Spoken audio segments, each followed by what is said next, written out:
আসসালামু আলাইকুম, সবাইকে কেমন আছো সবাই? আশা করি অনেক অনেক ভালো আছো। ফজরের আজান দিচ্ছে, আমি নামাজ শেষ করলাম।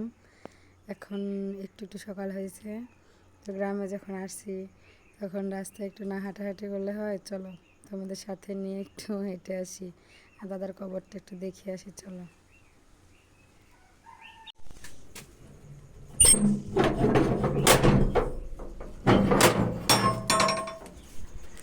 এই যে দেখো, এটা আমাদের বাড়ির পাশে এক ভাই হয়, তাদের বাড়ি। ওরা হাল চাষ করার জন্য গাড়িগুলো কিনছে। এটা আমাদের বাড়ির সামনে রাখা থাকে।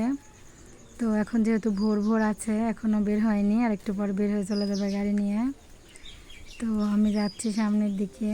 আজকে চিন্তা ভাবনা আছে, যদি সকালে যদি মাছ পাই তাহলে টাটকা মাছ কেনার, কারণ এই সময় আমাদের হিন্দু পাড়ার লোকেরা মাছ নিয়ে যায়।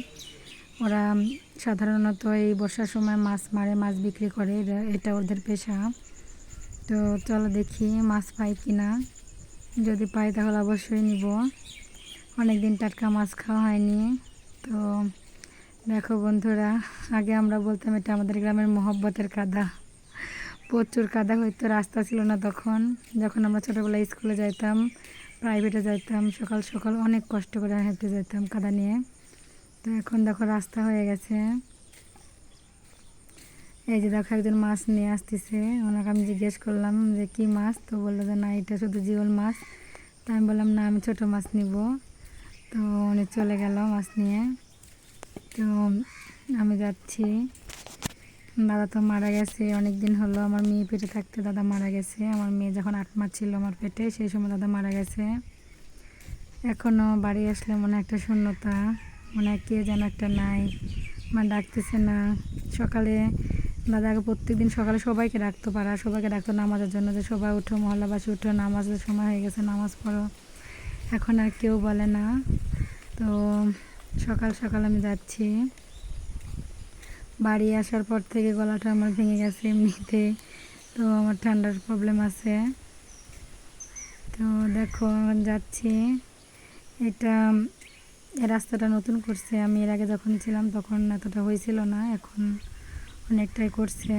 পানি খুব একটা বাড়েনি, অন্যান্য বাড়ির সময় তো চারিদিকে পানি দিয়ে একদম ডুবে যায়, এই রাস্তার প্রায় সমান সমান হয়ে যায় পানি। এখনও পানি খুব একটা বাড়েনি, পানি কমই আছে, বিলেও তেমন একটা পানি নেই। তো আমি যাচ্ছি।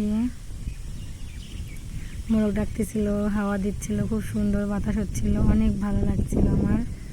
অনেক দিন পর এরকম খোলামেলা পরিবেশে হাঁটতেছি। দেখো কেউ নাই, আমি একাই হাঁটতেছি। তো একদিন থেকে মাছ নিয়ে যাচ্ছে, কারণ এখনও তেমন একটা সকাল হয়নি।